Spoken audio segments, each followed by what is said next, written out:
Okay, we are live on YouTube. The meeting is yours, Mr. Chairman. Let me know if you need anything. Thank you. Good evening, everyone, and thank you very much for attending tonight's special board meeting of January 26, 2021. This is an electronic meeting to be held electronically as authorized under the Open Meetings Act, Public Act 267 of 1976, as amended. Members of the public body and members of the public may participate electronically as posted on our website and posted throughout our township. Thank you very much for that. And now that the disclaimer is done, I would like to call the meeting to order at 5:34 p.m. And I would like to stand for the Pledge of Allegiance, please. I pledge allegiance to the flag of the United States of America and to the republic for which it stands, one nation, under God, indivisible, with liberty and justice for all. Thank you, everyone. At this time, Mr. Clerk, could you please do roll call? Supervisor, my name's Clerk Anthony Noble, White Lake, Michigan. Can I ask everybody for their locations, please? At the time when we do roll call, Okay. they'll mention that. Okay. Supervisor Kowal, Supervisor Kowal, White Lake, Michigan. Clerk Noble, White Lake, Michigan. Treasurer Roman, Here, White Lake, Michigan. Trustee Ruggles, Here, White Lake, Michigan. Trustee Smith, Here, White Lake Township, Michigan. Trustee Voorhees, White Lake Township, Michigan, present. Trustee Powell. Trustee Powell, Mr. Powell is joining right now. Saying it. Trustee Powell. Trustee Powell. Yes, I am so sorry. Ferris Bueller. I am so sorry. I have been doing math all afternoon and I apologize, guys. I take it you're here, Mr. Powell, Yes, and you are in where is your physical presence? I am in White Lake Township. Thank you very much. I believe, Mr. Clerk, that summons our roll. All present and accounted for. I'm looking for a motion to approve the agenda. Anyone care to make a motion? Mr. Roman. Motion to approve the agenda. I'll support that. Motion to approve, and I have support from Andrew Voorhees. Mr. Clerk, could you do a roll call vote, please? Trustee Powell, Yes, Clerk Noble, yes. Trustee Voorhees, Yes. Supervisor Kowal, Yes. Treasurer Roman, Yes. Trustee Smith, Yes. Trustee Ruggles. Yes. Very good. Item 5, public comment. At this time, if there is anyone in the public wings, you will be able to comment and you'll have to hit the *9. I believe it's *9, correct? Yes. *9. And that will will give us your signal that you would like to speak. You'll have a 3-minute limit, but you need to state your name and address for the record. So at this time, we are in public comment. If anyone would care to speak, please follow those instructions. Brian? No hands raised at the moment. We'll give it a minute. Press *9 if any of the callers, there are 2 callers on the line. If either of the callers would like to raise their hand, press *9.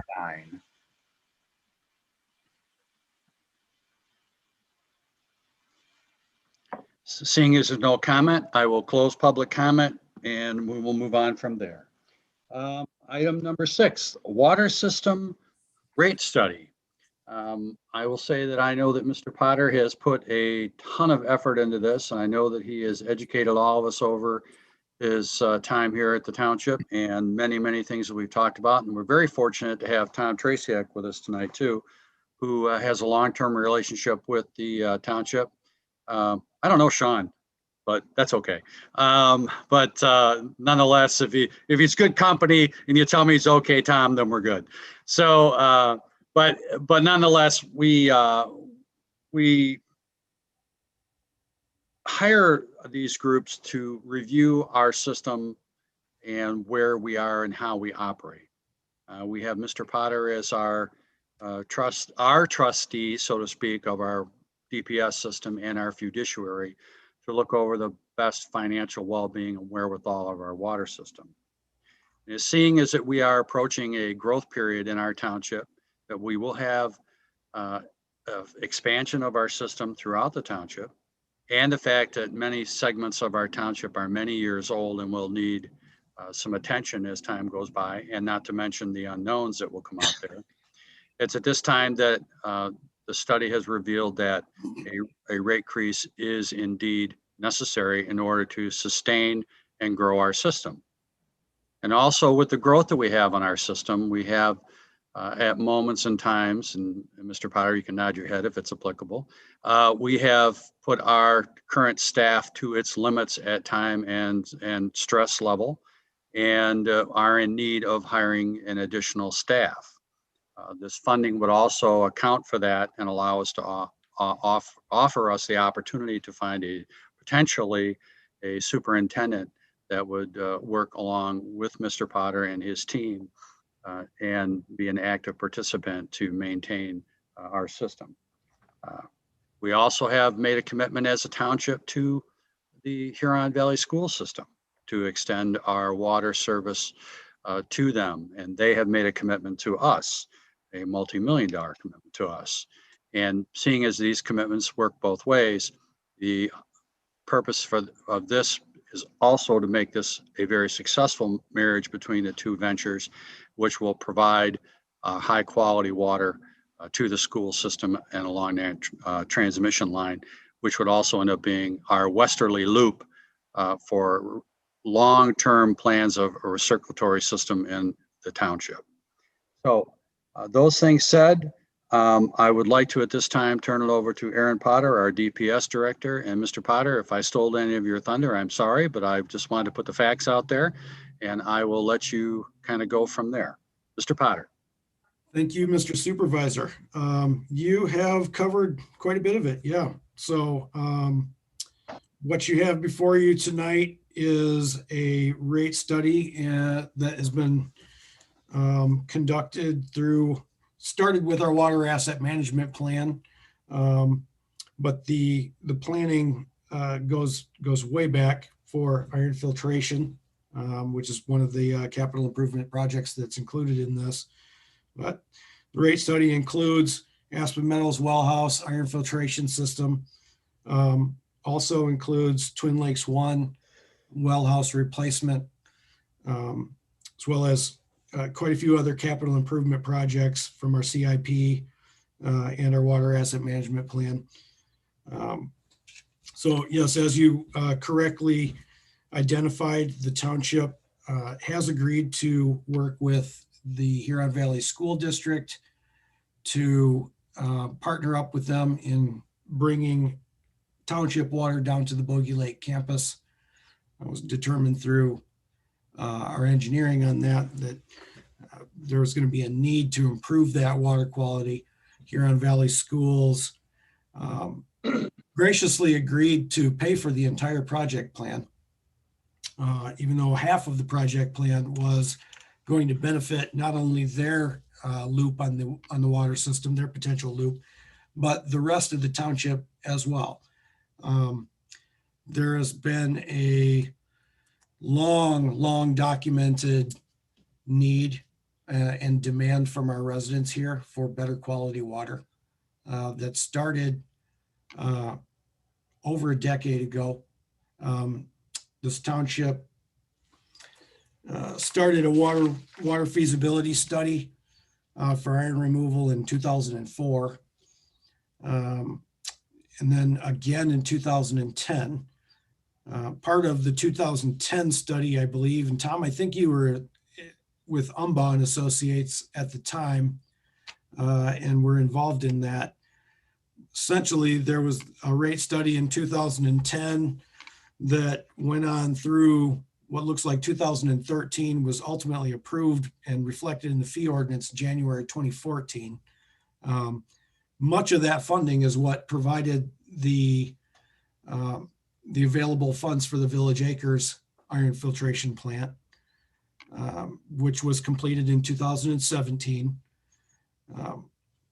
The plan has always been in the feasibility study to then include iron filtration at Aspen Meadows second, ultimately including Twin Lakes Village and Hillview down the road. But the two primary plants that we have in our water system that supply the majority of our water are the Village Acres plant and the Aspen Meadows plant. Now, the Village Acres plant supplies generally everything south of Elizabeth Lake Road, mostly the super sub. Aspen Meadows supplies the rest, and ultimately Aspen Meadows also typically in the summertime does supply the super sub as well through the Herondale booster station. So the township has got a long history of planning on this. 2016, we did a well house audit, talked about it then. 2019, we did water system asset management plan, reliability study, a general plan update. All of those were incorporated into the capital improvement plan for 2020 through 2026. So that's kind of our side of it. Right around Christmas time of 2018, Mike Roman was contacted by the school district in an interest to find out who to contact and figure out what the starting point was to do a drinking water revolving fund program loan to help them bring township water down to Bogey Lake campus. They had a long history of bacterial contamination issues over there, operational issues. They had some groundwater contamination due to the operation of the sewage treatment plant that was on that facility. So we started looking into this DWRF project plan. Mike Powell can probably attest to, I think you mentioned that you've done these project plans in the past.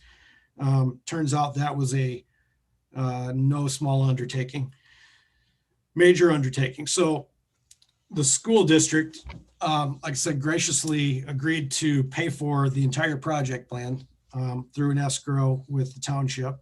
So they deposited $20,000 into an escrow with the township in 2019, which led to the development of the project plan. In 2019, in May, this township agreed to, by resolution 19-009, agreed to adopt the project plan and implement the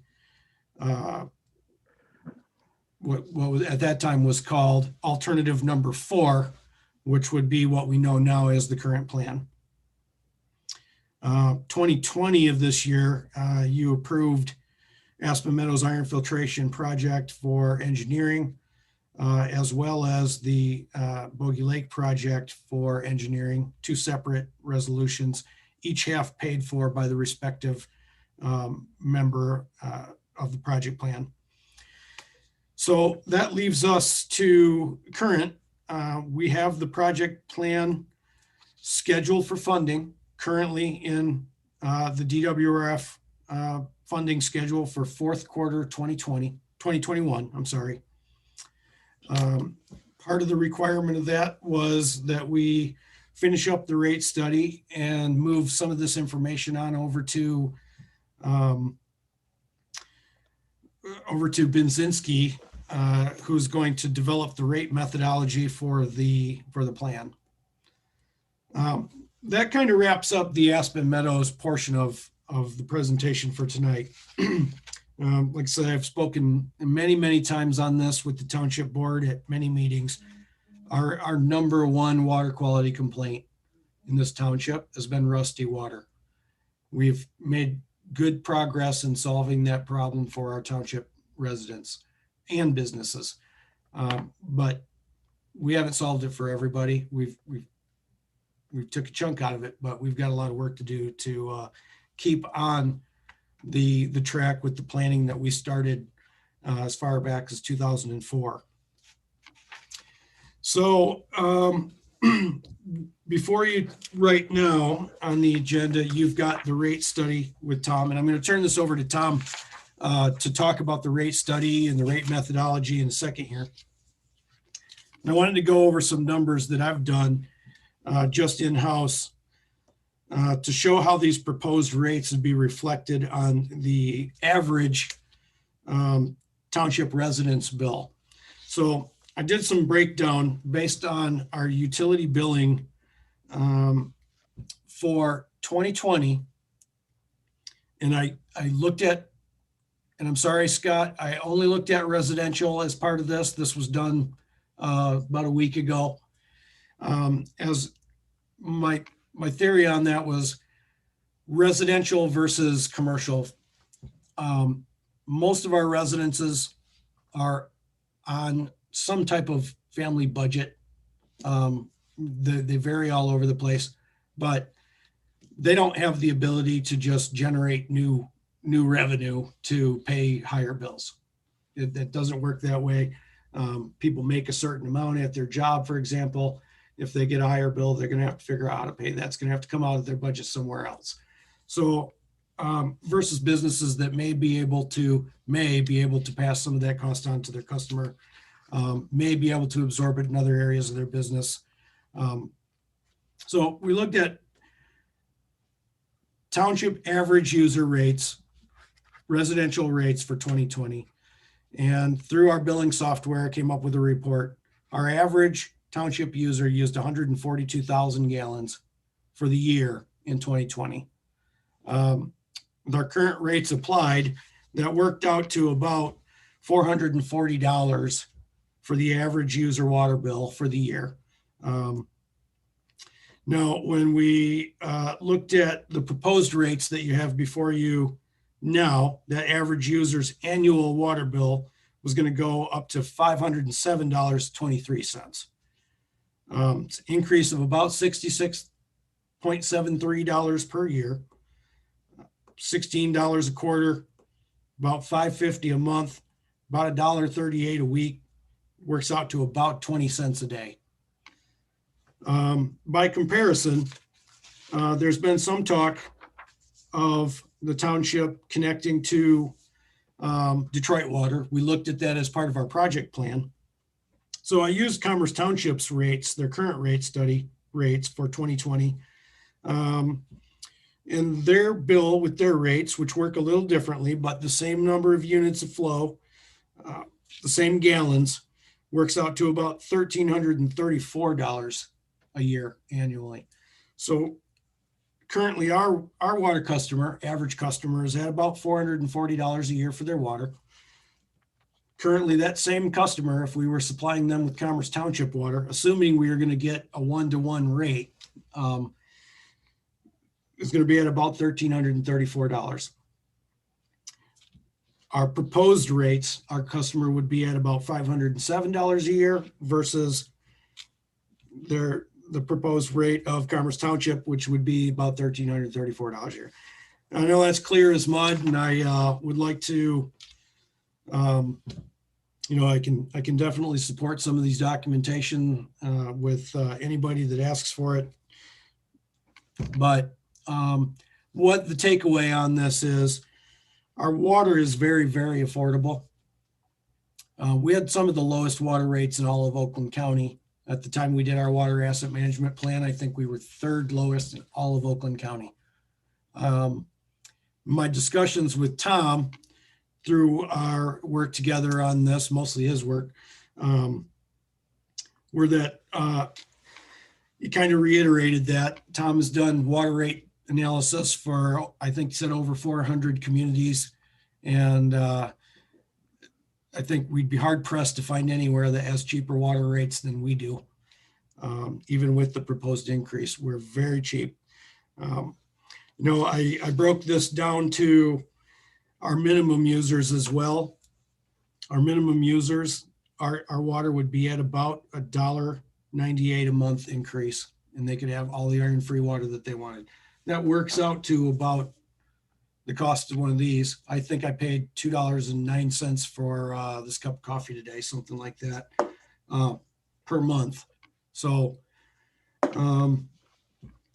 It sounds like a lot when you're talking about macro numbers when we're looking at these rates, but for the individual user, these are very small increases, in my opinion.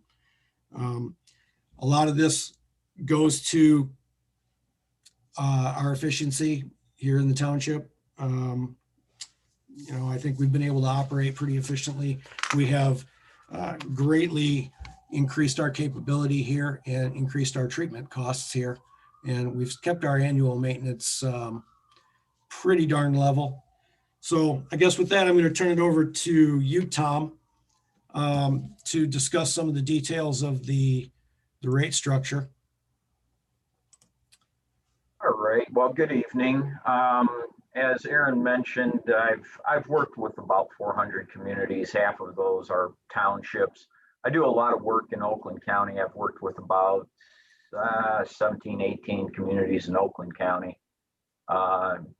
And most of my work is in water and sewer, particularly bond issues, debt issuance, and rate studies. And I have worked for your township for a good number of years now. I don't remember exactly how many, but got to be at least a dozen years. So when we look at a rate study, there's a process we go through. And it starts with looking at your historical audit information and budget information. So we can look at the detail of your expenses, see what's trending, what your cash balance looks like on your balance sheet in the audit. And one of the observations that's come from that in particular is your cash balance has been well maintained. You have a very strong cash balance. And let me put that in perspective. If I have a small, stable city client that has no growth issues, pretty well maintained system, you might keep about 6 months cash on hand. What's 6 months? That's comparing cash on hand to operating expenses. So to elaborate on that, if you called your auditor tomorrow and said, how much cash should we have in the general fund? They'll say, probably about 3 months compared to operating expense. So for a community that's not facing any challenges, very stable, very predictable, this is 6 months cash. But for a lot of systems that are facing more of the capital improvements, and there's a variety of capital improvements, for example, what Aaron was just describing to you, it's best to maintain a higher cash balance so that you can address those kind of improvements by paying cash instead of issuing debt. You really don't want to be running to financial advisors like myself every year and doing a $300,000 bond issue. It gets very expensive to do the issuance, and it's even more expensive to pay the interest costs. So a good cash balance, this township, I certainly commend you for maintaining a good cash balance. The next step in the process of the rate study after looking at historical is to predict the future operating expenses and also the future capital expenditures. And that's where Aaron spent a lot of time on the capital expenditure aspect, but we also spent time in meetings on looking at the operating expenses and making sure we weren't going to hit some kind of unknown bump in the road in the next few years. So that's all been taken into account. And then we get to a cash flow forecast.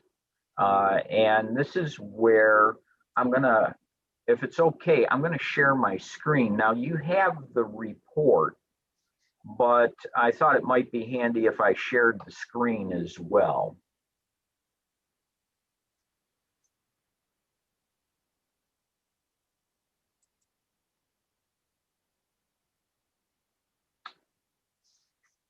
Is that, do you see the cash flow analysis? Okay, good. So when we look at the cash flow analysis, everyone tends to think that there's one area of policy making here, and that is the rates. And that's true, that is one, but there's actually three aspects to policy making on managing rates and managing your cash flow. And I call it the three-legged stool of rate making.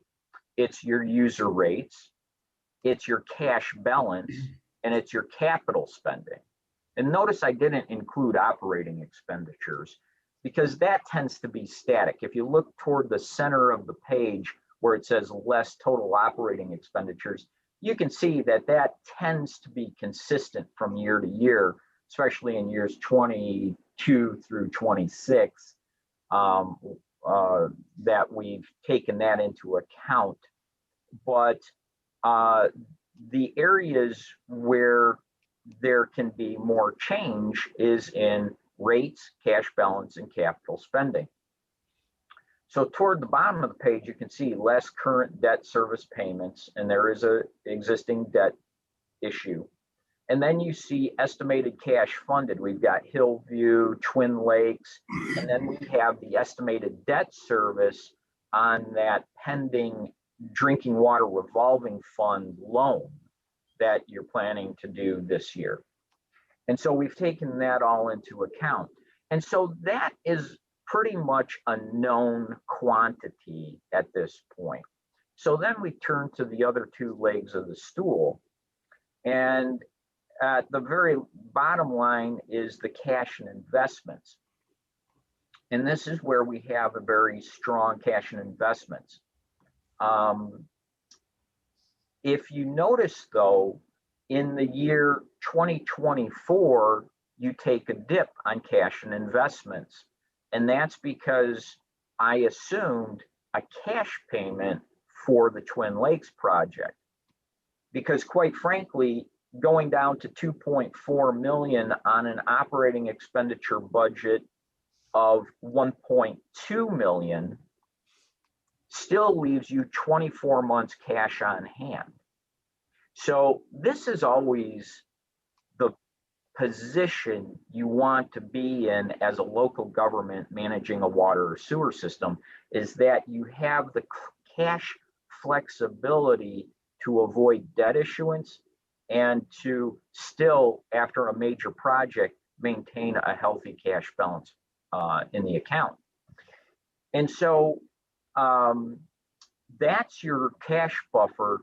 On the user rates, the scenario we have come up with after a variety of scenarios is where you have an increase to the minimum charge per quarter, $7.92, and the commodity charge, 31 cents. After that, a 5% increase per year. Now, let me make sure I get this, say this. You should be reviewing your rates every 3 to 5 years. And if something major comes up, unexpected, maybe you take a look at it even sooner. But every 3 to 5 years, you should be re-examining this. And you can even do it in-house. You don't even have to hire a rate consultant. We're more than happy to share our Excel spreadsheet for this rate study with you. And you can do your own updates. And I encourage communities to do that actually, because especially the comparison of the audit and budget figures can be very handy as a management tool. So this is the rate track that we have come up with. And I know Aaron gave a lot of numbers on the average bill and so on. I'm going to do my own version of that. And if you look here at the top, where there's an italic print, typical homeowner's quarterly domestic bill, assuming 16 CCF per quarter. And that's typical of homeowners across the state, is about 16 CCF. Their bill right now is about $52.70. With the rate increase, it goes to $62.17 per quarter. So now let me put that in perspective. One thing is, I never do straight comparisons to other communities. I get asked that all the time. I don't do that because there are too many variables involving a water system or a sewer system where you cannot make a direct comparison of yourself to another neighboring community. Has to do with the customer base, the age of the system, what type of system. So, but based on my experience, and I've done this a few times, what I find to be the low range of water bills is anything under about $30 to $35 a month. You're at even with the rate increase, you'd be at $21 a month. So you're way into the low end of the range. Mid-range for a water bill is somewhere around $30 to $50 or even $55 a month. You're nowhere near close to that. I don't consider a water bill to be on the high side until it gets over $55 a month.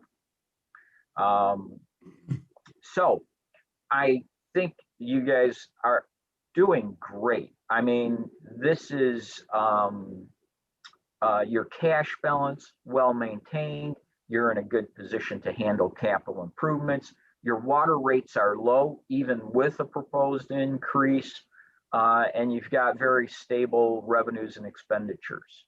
So, good report. The one thing Aaron mentioned, and I want to follow up because I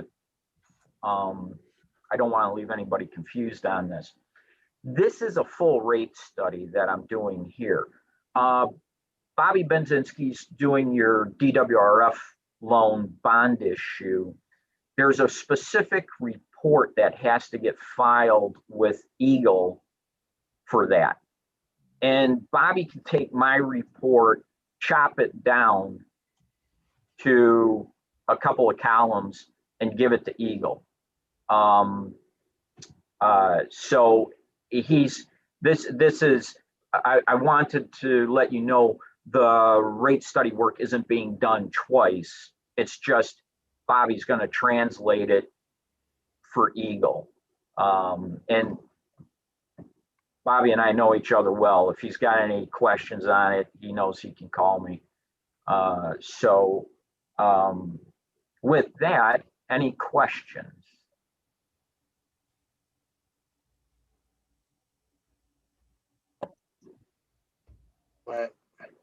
Mr. Supervisor? Rick, you're muted. Muted. All right, sorry about that. Thank you. Let's go back to a full screen if we can, because that way I can see everyone, Tom. Yep. And I can, they typically, we raise our hands to be called out, and it tends to be a little more organized. So at this time, any questions from Mr. Traciak? Mr. Roman? Hey, Tom, on the forecast, the new debt service for the $3.5 million, that was for iron filtration, correct? Aaron? I believe you're talking about the 211,000 starting in 2022, Mike? Right. Yes, that's for the iron filtration. Okay. The only other question I had, I don't know if Tom can answer it. Aaron, maybe you can. Do you guys know if we have any catastrophic coverage for your water mains? Earthquake or? We have some insurance that we, occasionally have to use, but I don't know what the coverage amounts are. Yeah, but just another reason to keep reserves then, huh? That's all I had. Dawn Bockelman is going to be the person that, I send her valuations every year for the insurance coverages. And she's handling that as the liaison with the insurance company, which is Michigan Municipal Risk Management Association, MMRMA. Correct. That's our main carrier that we use for the township facilities and things of the sort. There is a limit. For example, if we had a problem at one of the well houses or one of the filtration plants, those buildings are covered. But as far as underground breakage and things of that nature, there is a certain level of that may be covered or may not. I can't answer that question. And that's a very good question, Mr. Roman. However, we still have many things that we're trying to do throughout the township, and general maintenance. General maintenance is not covered by any insurance policy. Mr. Noble. I have a question for Aaron. Our underground fixed assets is right around 65 million, in that range, correct? Correct. Okay. Well, Say that includes again? Our How much? under 65 million is what I read as far as our fixed assets underground. So to me, this makes sense in keeping ahead of the game, because as we dealt with COVID, construction costs, again, as we know, will go up in the next, well, it's went up probably 25 to 30% since COVID hit. So I think that's an important thought process when we're evaluating this. Yeah, Mike. Oh, where did you guys find the 65 million? That number came out of the valuations with our water system asset management plan, the WAMP. WAMP plan. 2019.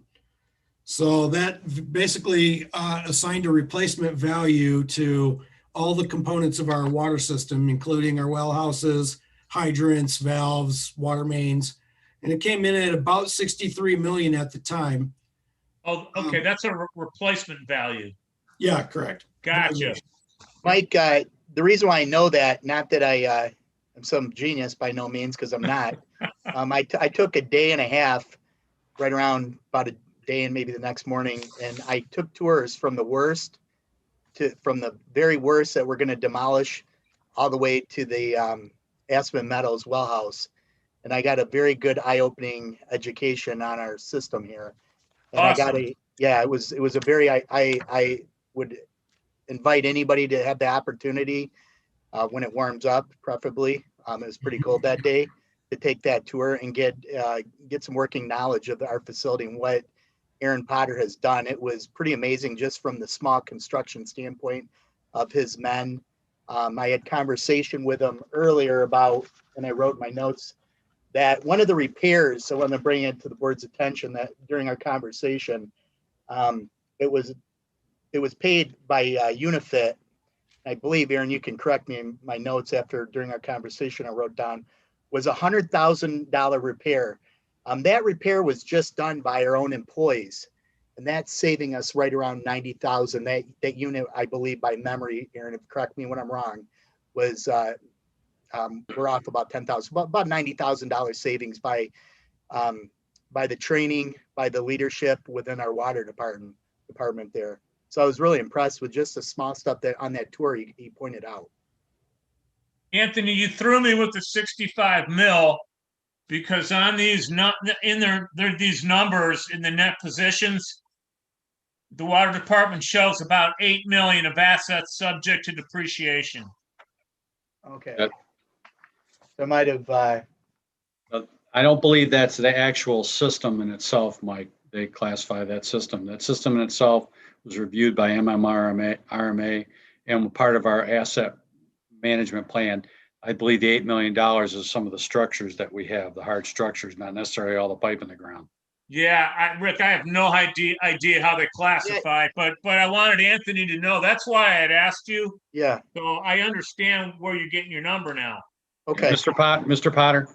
Mike, if you want to, tomorrow I can send you the link to our water asset management plan. We break that down to linear foot of each size of water main, numbers of valves, hydrants, literally every single component in our water system, and assigned a value on that.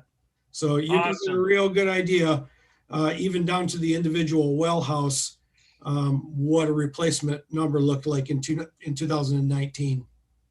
Thanks, guys. Aaron, if I misspoke, would you please tell them what you told me about that? If I was off on my, because I came back from memory and wrote those notes down, that 100,000 with I wrote, I mean, FILT I wrote with that $100,000 repair. Yeah, so you're correct. We had what Anthony's referring to was an under drain repair that was discovered kind of towards the tail end of the construction of the Village Acres iron filtration plant. That worked out to be something that Tonka had to repair under warranty. So they hired a company called Unifilt out of Pennsylvania to come in and essentially take the media out, repair the under drain, rebuild the filter. That cost Tonka Water Systems approximately $100,000 to do that repair. Now, fast forward a couple years later, under drain repair again, this time out of warranty. My guys did one filter themselves last winter, and we're completing the second filter right now as we speak, to the tune of approximately $5,000 per filter. So, that's the kind of capability that you have when you hire good people and highly motivated people. And I can't say enough about my staff, my two guys, and my two secretaries.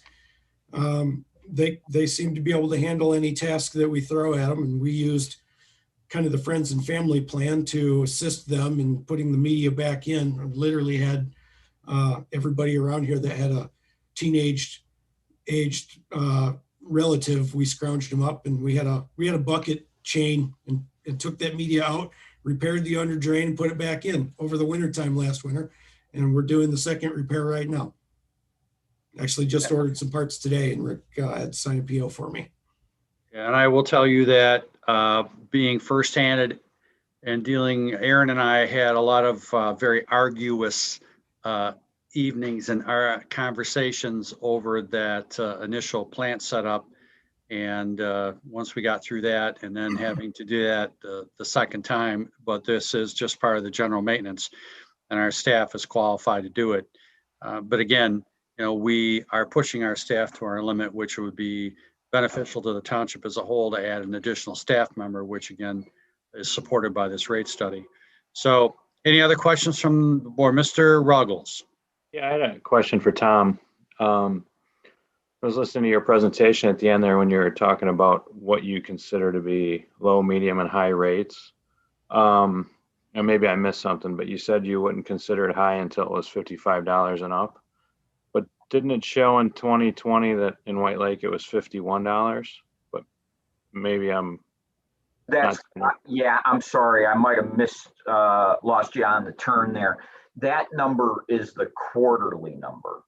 That in 2020, it's $52.70 for one of your customers. And that's a quarterly charge. When I was talking about the $20, the 55 and up is a high bill. That's monthly. Monthly. Yeah. So we're a fraction of that. Yeah.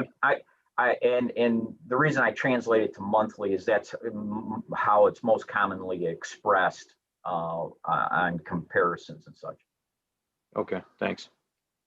And one of the examples I can give you is there's a community of which I am very familiar with, which actually made one of the township magazines. It's the community of Oscoda, Michigan, and their basic water bill is almost $40 a month. And they are, considered a rural community area. And by board action of their township board over the last few weeks, of whom I happen to know one of the trustees, they are seeking a 13% rate increase out of necessity because of the age of the system. They don't have so much of an expansion issue as they have the age issue. So we're being very careful as to what we're doing. And there are a lot of communities that are very close to us. Hazel Park is one of them that is just a stone's throw away, and our rates compared to theirs were considerably cheaper. And again, they don't have, Hazel Park is a good example where they're not having any expansion issues or concerns. It's just general maintenance. And Tom, that system, go ahead, Tom. I just wanted to say it's interesting you just mentioned Oscoda, because I just completed their rate study over the past year, and yeah, you know why we had that increase though is because they were trying to play it pretty close to the vest on not keeping up cash balance, and I don't blame them. That's fine, but they started to hit rough water on improvements. We didn't have any place to turn. We couldn't take the cash down any further. So three-legged stool, you got to balance to the rates. So I'm glad you brought that example up. Yeah, that's one of many that I've happened to notice throughout the state in different places and different communities as I've immersed myself in this. And I would like to thank Mr. Potter. He and I had a very close relationship when he inherited this system and I first came on as supervisor. We had the Water Wednesday routine, and that was education by immersion. So I thank you for that, Mr. Potter. Anyone else out there have a comment? Mr. Powell. Yes, sir. And this is maybe for Tom, but also to react to a couple things. It appears, unless I've done my math wrong, and it appears that we're asking for an 18% increase between 2020 and 2021. So that's a fairly substantial increase. And my math on that, Mr. Supervisor, is our minimum charge per quarter based upon the cash flow analysis was $44 a quarter. We're asking for a $7.92 increase. That's an 18% increase for 2021. Then we're asking for a 5% per year increase thereafter through 2026. So if we start out at $44 per quarter, and it's just really a minimum charge is what I'm referring to. We're adding $7.92. We end up with $51.92 per quarter. Then in 5 years, it's ending up $66.26 per quarter. So we are, in fact, increasing quite a bit, but that doesn't downplay the fact that we are lower rate than around us. My numbers are a little different than Aaron's, and I'd like to sit down with them and show them where I think the difference is. But again, we can't really compare communities because the systems are totally different and the service population is different and everything else. But based upon the current rate that Commerce Township charges, they're at $81 a quarter. And assuming a certain amount of water usage, if I compare those apples with apples, we're at $80 a quarter. So we're $1 less per quarter than Commerce Township. And just to throw it out here, if we did, so that was all based upon Tom's number of 1,600 cubic feet per quarter usage, average per household. Commerce Township, as a base rate, allows 2,000 gallons per quarter. So they allow more water usage than we do per quarter for our base rate. But at the same token, I like the way we do it because we can, in fact, offer a base rate less than they do. In other words, if you don't use any water at all in Commerce Township, you still pay for 2,000 cubic feet. If you don't use any water in White Lake Township, you pay for 1,600 cubic feet of water. Mike, that's 1,100 cubic feet. I'm looking at what Tom's example is. So he's at 1,600. And I was just going to bring up, Aaron, you're right. Our fee rate that we're asking to approve tonight assumes 1,100 gallons, 1,100 cubic feet per quarter. So that's actually correct. That's the study was based on 1,600, I believe. Correct, Tom? Yeah. Yes. So we use 1,100 as our baseline. So we're like almost 50% less than Commerce. So that's kind of where I wanted Tom to react to. The lower that base rate, that quarterly base rate, how does that impact if you redo your numbers at 1,100 cubic feet per quarter versus, let's say, 50 or 5,000 cubic feet per quarter? What does that do in the rate that we charge people, our residents? Mr. Potter, do you have an answer for that? Well, I'd just like to point out that I think in this report, Tom, correct me if I'm wrong, that 1,600 cubic feet per quarter, you still applied our current fee ordinance rates of 1,100 cubic feet per quarter for the minimum, and then excess usage of 500 cubic feet above that, correct? That's correct. Oh, okay. This That's how that was line done. where it says typical homeowner's quarterly domestic bill, this does reflect our fee ordinance. Okay, and I do want to point out, Aaron, just quickly, and you can look at it in your analysis of the actual water usage in 2020 or 2019 or 20. You're actually, if you divide your 19,000 cubic feet by the numbers, you end up with a very, very, very 4,700 cubic feet per quarter. So I don't. So you and I can talk about that later. I also wanted to point out, and Aaron really helped me with this, that the current ordinance, our current fee ordinance, raises the annual rate of the charges by 4% per year.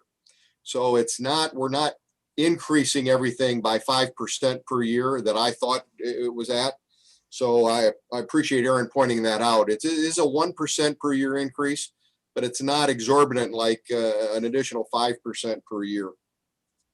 Another item that I wanted to point out, and it's more of a political and a relationship issue between us and the school system, that the Aspen Meadows Iron Removal Plant, as Aaron pointed out, is part of the DWRF loan that we all approved to be applied for. And it is part of the water main extension being proposed down Bogey Lake Road. So in other words, I don't think, and Aaron can speak to this maybe, I don't think the school system would want our water if in fact we could not provide them with the iron quality or the lack of iron in the Aspen Meadows pump house. So that's our share of giving Huron Valley water. And so we can't, I don't believe that we can separate those two. And so those were just some things that I wanted to point out to all you, and certainly Aaron and Tom can point out if I've misled any numbers. Aaron? Yeah, Mike, yes, you're correct on that, on several points. As far as the excess commodity charge, which would be the 100 cubic feet charge over the minimum, our current fee ordinance does increase 4% annually. And also, yeah, you're right. I mean, if we tried to send Aspen Meadows water down 2 miles of dead end water main down to the Huron Valley schools, it would be worse quality than what they currently have out of their own contaminated well, or not contaminated well, but they've got a contamination issue on site that's creeping towards their wells at about 90 feet per year. Yeah, we just cannot separate those two projects. It's been our tension and our contention since the project plan started that we really cannot provide them any better water than what they can make on their own site without adding that iron filtration. And that's where the kind of the 50-50 partnership started with the project plan, and it's still where we are at this time. And I want to bring it to the board's attention that, as some of you will remember, that because you were in office at the time, there was different times when we would have students come in for Government Day, and we would have conversations with them. And at one point in time, and it started out about, subject came up about the water, and I'm not quite sure how it came up. And these kids would jump up and say, "Well, we don't drink the water."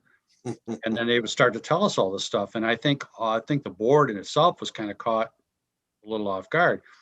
And at that time, in my first year of being a supervisor, I approached the school system, and unfortunately, the former leadership was not receptive.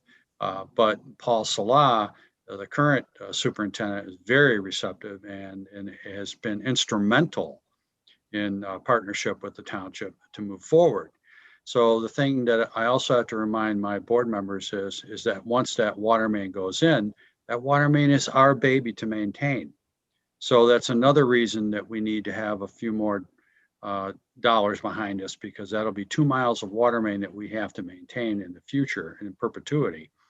And again, Tom, you have a difficult task because each community has its own uniqueness and its own characteristics. Some communities are built out. Some communities are still expanding. I don't mean to refer back to Oscoda, but I'm going to. They have a major PFAS situation up there that they're in the process of being forced, that they're going to have to address also with the expansion of their system. There's other communities that are faced with an aging system.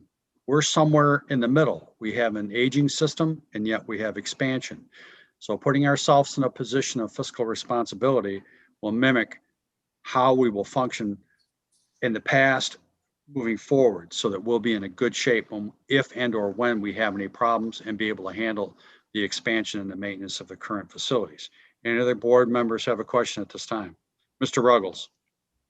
Yeah, it seems like the tone of the conversation points to without moving forward with these increases, that all these projects stop.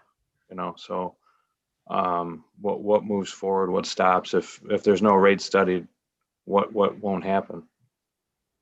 I mean, if there's no rate increases.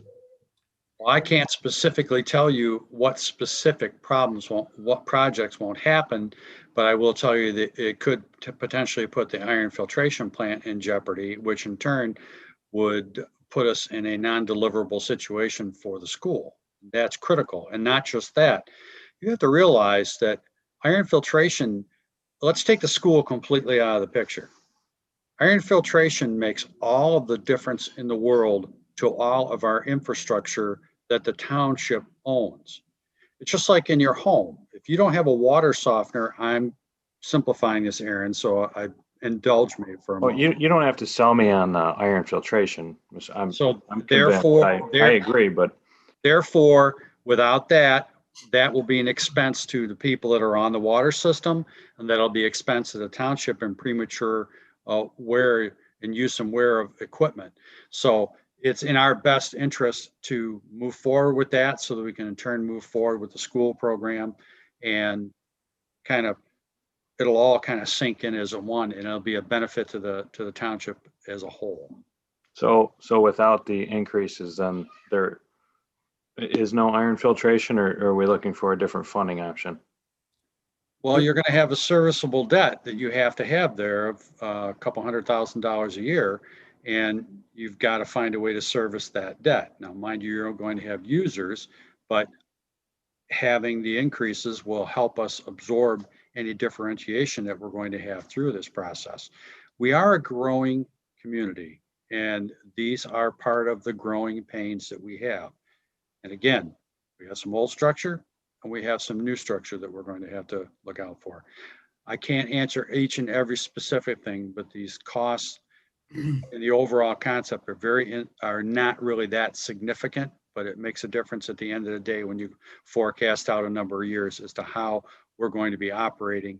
And again, I did mention before that we could use some more staff, and that may impede the ability to hire someone. Mr. Potter, would you care to comment on that? Yeah, I would like to comment on that. we're projecting approximately $211,000 a year for 20 years to pay for this roughly $3.75 million iron filtration project. That's one project that's probably going to get nixed immediately if we don't do some type of a funding increase. There is no grant that's going to pay for that. At this time, I don't know of any alternate funding. So in addition to that, we've got, some budget numbers of $800,000. We've got Twin Lakes Village 1 well house is 1967 vintage, same thing as the Hillview plant that we just repaired. We've got 2 water towers that are going to need paint work. And I think we had, what was it, $140,000 a piece in this project for those. Some of these we can probably continue to do. We can't absorb these kind of figures in our current operating budget. There's no efficiency that I can squeeze out of my guys that are going to make that balance change. Going back to the 3-legged stool that we talked about with Tom, the only other alternative is to spend out of our cash balance. We don't have $4 million in our cash balance available to fund that project. Aaron, you haven't even talked about the cost to Something. loop our system yet, which I don't even want to imagine. Scott, real quick, these proposed rate increases over the next 5 years, just a quick rough idea, will bring in about another $1.5 million of revenue. So I don't know if that kind of helps you out, but I just wanted to throw that out there for you. I appreciate that. So I spoke to Aaron earlier, and Mike mentioned it too, Mike Powell. So you say that's 1% per year over the next 5 years. It's not 5% per year. Commodity charge. Commodity charge. Currently in our fee ordinance on page 1 at the bottom, you'll see that our commodity charge increases 4% annually. 4% annually. This would change that to 5% annually. Now, the biggest change on this is that minimum charge is going to change also 5%. So it's a 5% increase annually after 2021. There's a one-time increase that was $792. Then after that, minimum 5%. charge goes to 5% annual increase. Now that 5% though on the commodity charge is only actually 1% over what's reflected in our current fee ordinance. I don't know if that makes it any clearer. It's clear as mud, but maybe Tom can help out on that. Tom, you got a comment on that, please? No, I mean, so to say it another way, I think you described it well, Aaron. Quite simply, specifically on the commodity charge, you would basically be saying instead of a 4% increase per year, you're going to go to 5% a year. Yeah, correct. It's not an Simple as that. additional 5% on top of the 4% increase that's reflected in the current fee ordinance. That's what I'm trying to say, I guess. It's just going up. Yeah, it's going up. Yeah. Just like the lumber for your pole barn, Scott. Okay. Would you care to tell us how much that went up? We're waiting. I'm not sure if we're going apples to apples here. But if I inflation right now, Mike, if I had a chance to talk to those 7 people, I'd tell them what I thought of them. Okay, there you go. Okay. Liz, did you have your hand up? yeah, I think the annual rate of inflation right now is at 1. Not at this time, Mr. Supervisor. I'm sorry. Okay, thank you. Okay. I do. And Andrea Voorhees, please. I'm in favor of this. I guess I have huge memories of Village Acres when it was literally and figuratively one black pipe and some meters. I know when I went in there, I was just like, wow, what a difference Village Acres is. And water is an essential thing that we need to keep in good. And as a water drinker, we need to keep it up. So I'm in favor of this. And I also did a little bit of homework today. I called my sister that lives in Portage, and my coworker lives in Madison Heights. And even with this raise, and you can't necessarily compare apples to apples, but we're still, even with the raise, lower than that. And Portage is a pretty rich community. They're the home of Pfizer. And then we have Madison Heights as the other end of the scale financially. But I just thought that was kind of interesting comparing White Lake Township, Portage, and Madison Heights. And we're still, even with the raise and the increase, I'm sorry, we're still lower. But water is an important essential item. We need to move forward and keep a valuable item clean and healthy. And I'm sorry, it's a weird COVID financial year. So I feel, but at the same time, we just need to keep moving forward with this. Thank you, Andrew. Thank you, Andrew. Anyone else? Mr. Roman. Hey, Aaron, when does the next billing cycle start, and when will the actual bill go out? The next billing cycle, they roughly follow our calendar year. So we've just sent out bills for the fourth quarter. And so usually our first quarter billing ends March 31st. Okay. We'll be calculating and collecting our reads sometime in that first week. Typically the bills, we try to get them out within 1 week of the end of the quarter. It's not always possible, but it's usually within a week or two, one way or the other. Okay, so bills roughly April 7th. And then the next quarter, you got April, May, and June. And that bill would go out early July, correct? Yes. Okay, thanks. Mr. Powell? Yes, maybe a question to Tom. First of all, Tom, I didn't get to say hi. And Tom and I have known each other a long time. And so a concern of mine and possibly the rest of the board is in this economic time, we have people that are not working. We have people that aren't able to pay any of their bills.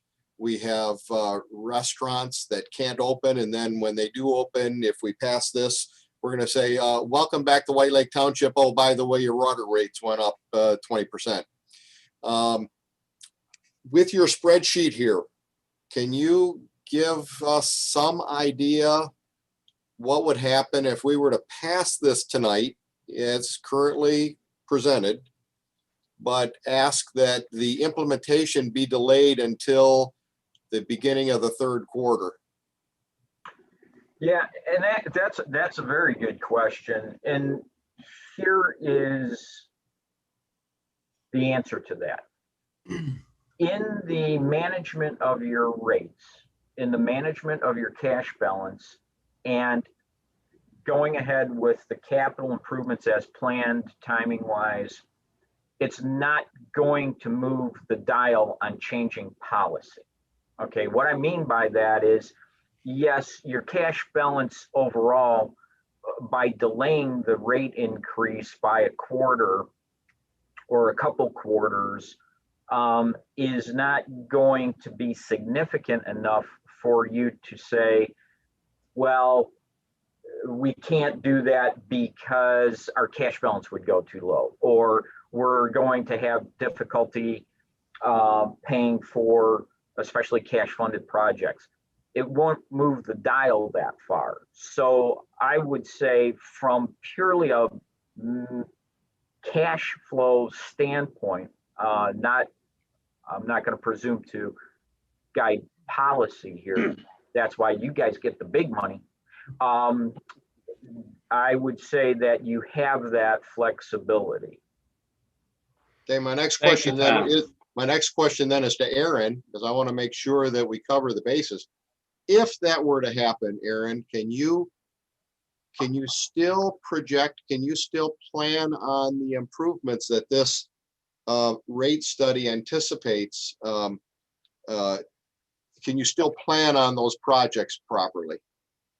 I think what Tom, if I understand this correctly, is basically saying we're just going to dip into our savings account a little bit more than we had originally planned.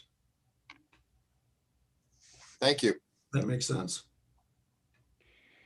Okay, well, that doesn't mean that we can't start it in the second quarter. that would be something we could do. So Liz Smith, you have your hand up? Thank you, Mr. Supervisor. Piggybacking on Trustee Powell's question, how far, Tom, do you project we can push that out? More than 3/4? Well, to do that, I would need to have another meeting with all of you because I would have to run the scenario because it's really a question of what is your policy approach to the cash balance and how far are you willing to take that down? Because for every quarter you push it out, that means less cash available. So I can say from looking at the numbers in that without the increase in, delaying it by a quarter or even two, yeah, that's not going to really change the overall scope of this cash flow.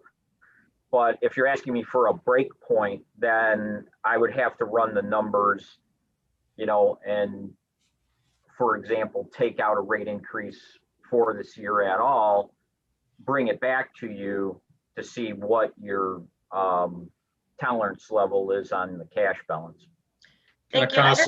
I understand your execute, but that would be a very important piece for me to know because personally, we have residents that don't have work. They can't put food on the table, yet we want to give them an increase right now on a necessity that they need. Water is a basic, essential human right. So I have a problem with that. And I also have a problem that we have restaurants that cannot open and restaurants that are not open that have received bills. For me, that would be a very important piece of information to know of how long can we wait. That's our job here as policymakers. Perhaps we do need to be creative thinkers and dip into the general fund or something else. I know Aaron said there isn't a grant, which is unfortunate. But I personally would like to know that breaking point, how far that can be pushed out instead of burdening our residents with the raise. Okay, Mr. Noble. I just have a question. So if we get behind this now, are we going to be behind? I'm just going to use an example of a snowball, financial snowball that you throw down a hill. Are we going to get behind on the interest if we don't strike now, as per the conversation by the prior two comments? If we wait, if we hold out 3/4, is our situation going to get worse financially? Just basically taking the simple math and compounding the interest on that. Aaron, any comment? Yeah, I don't have those numbers. Mike, I think Mike Roman might ask, maybe you jump in on there. I think. Well, when you say interest, we haven't taken a DWRF loan out yet for the iron filtration anyway. So I would say no, Anthony. I understand my fellow board members' concern for the public, and I would be receptive to the idea of maybe putting this off until the second quarter, the July bill. My thought is by July, summer's here, COVID kind of ducks itself back down. President Biden has made promises that this vaccine will get distributed. So that's just a thought. It's just started in the second quarter. We're already through the end of January anyway. So the one thing I'd Just a moment. Go ahead, Tom. Tom, please. A couple things I'd like to point out and understand this is near and dear to my heart about affordability. In fact, I just was asked to get involved in that question from a legislative standpoint through American Water Works Association. And so I do have an understanding of that. The one thing I will point out is we're talking about this first increase adding $3 a month to the typical homeowner, maybe only $2.50 a month. A cup of coffee. Okay. Yeah, and I hate to say that because every dollar counts, but I do want, I say it out of just keeping it in perspective as well. But that's a resident, and the comment about, places like restaurants, yeah, that is. Well, that is true, but the thing is, if the restaurants are not functioning, they're not using water, and they're paying their minimum billing. If they're functioning and they're using water, that means they're turning dollars and making money, and they're washing dishes, and they're back in business. So it is based on use. So again, if there's no use, there's no overall billing. It's just the minimum billing, which they would have whether they're there or not. And it's not that significant of an increase. So there's a lot of conversation to go back and forth. So Tom, I appreciate that, but and your point, it's a cup of coffee. So and more people will complain about rusty water and water that's an issue. Ultimately, as a matter of fact, that's probably that is the number one complaint. And whenever I have residents talk to me about the water system, that's the number one concern they had. And of course, now the Village Acres is up, we don't get that much out of the southern end, but there's still concerns from many residents on the north end. And they're anticipating this to come to relieve them from that particular plight, as we'll call it, on their homes. And anyone else at this time have a comment? Mr. Ruggles.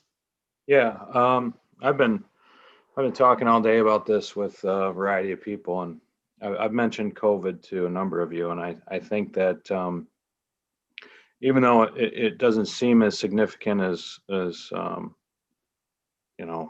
just a cup of coffee isn't that big a number, but like Mr. Cole said earlier, it's not that significant, but it all adds up at the end of the day. And the users, the commercial users that are on our system, even if they are open, it doesn't mean that they're doing a tremendous amount of business in these times. So you've got car washes, you've got other retail, all the restaurants. I'm looking at the GoFundMe's on my Facebook page from Dave and Amy's, and it's tough to watch that and then send them a rate increase. So I don't disagree with Mr. Potter, and I'm all for these additions on the system. I'm all for the iron infiltration system, but the timing couldn't be worse. And all the people that are on the system, and maybe we don't think $300 a lot. Maybe somebody else thinks $300 is an enormous amount, and it's all relative. So I understand the rate study. I don't have an issue with it. I just have an issue with doing it now. And I like Mr. Roman's idea of looking at it in July, potentially, maybe reconvening at another date and taking a look at it. But COVID's real, and it's had a real effect on our township and our residents and our businesses. No one's excluded from it. And I'd hate to, we got Sean going around giving people tents, greenhouses, and heaters to try to make a buck. And then the next day we send them a rate increase. So that's just my thought. Again, I appreciate that, but again, I think the biggest thing is going to be when is usage. And if they're not doing anything, then they're not using product. So if you're not burning diesel in your tractor, you don't have the expense. So the difference is, Mr. Supervisor, is that the minimum rate, if you have a 1-inch meter, 1.5 meter, 2-inch meter, 3-inch meter, restaurant has a 3-inch meter, their minimum capacity and their minimum rate is 10 times what a household is, and they're not receiving any funds for it. So you say they're not, if they don't use water, they don't get a bill. They still get a bill. no, if they don't pay it. that's not what I said. Okay. They receive minimum billing. And the other thing is, I think it'd be hard pressed to find any restaurant in this community that has a 3-inch line, Mike. But nonetheless, I think there's some merit in deferring potentially the increase to the second quarter. And we could do that. And I think that will give us some time, and we're seeing some recovery already. People are going back to work. Things are happening. The vaccine is being deployed. 22 million vaccines have been deployed in this country. And we have other things that are on the light. We do need to move forward. I do not want to delay or jeopardize this iron filtration project. The state is going to know how we're going to pay for it. That's going to be one of the things they want to know. And we need to have this in our plan. Mr. Roman. Rick, procedurally, what are we voting on today? Just moving to second reading? Procedurally today, we would be moving to second reading, and at second reading, we have the ability to move it to second reading and then set an effective date. So we can set an effective date on this if we move this along. So right now, we would say move it to second reading. It would come up at the February board meeting. And between now and that meeting, we can gather a little more data, keep the ball moving. And at that point in time, if we decide to set an effective date, we could say it's going to be effective the second quarter or the third quarter of the year. We have the ability as the board to do that. Okay, thank you. Okay, Mr. Potter. If we decide to do something like this, I would ask that the board make a decision at the second reading, on whether or not we're going to move forward with this rate study and fee ordinance amendment, and identify an exact date when this is going to take effect. Otherwise, I think I would, we have a milestone schedule that has been provided to us by the state. It's essentially a schedule of every step that we have to hit to proceed, and it's a requirement to receive funding under DWRF. If we do not intend to move forward with this project, I'd like to let the school district know as soon as possible. As like I've said, they've ponied up to over $250,000 of spending on this already, and I would like to give them as much advance notice as possible if we decide to do something other than what we've agreed to. Agreed. I think at this point in time, what I would like to see is I'd like to see the board move this on to a second reading. And at that point in time, we can set an adoption date for that particular item to happen. Any other comments from the board? Just real Mr. quick, Broman. Rick, Aaron, you do have an error on the first page of the fee ordinance. Can that be corrected at the second reading? What was the error, Mike? Where you have the minimum charge shall increase each year in red. The 2022 figure reads 54.92. It should be 54.52. Okay. Did you catch it? Momentarily, Mr. Ruggles. I will look into that. I actually have too many screens going right now, so. No problem. Give me a I'll second to get with find you that. tomorrow. If there's any error on there, Mike, just to tell you right now, we'll have that corrected before second reading. Mr. Ruggles. Yeah, just more of the same. At the bottom of the last page, it still says Terry Lilly, and it's got old dates, so you might want to update that. Sounds good. Thank you. Okay, any other questions from the board members at this time? Actually, I have one for Scott real quick. Scott, were you looking at my red line or were you looking at Kathy's? Your red line. Okay, I didn't look at the entire fee ordinance, but I will address that with Kathy and make sure that gets updated. Okay. We only looked at the utilities section. We'll take care of that. That's old data.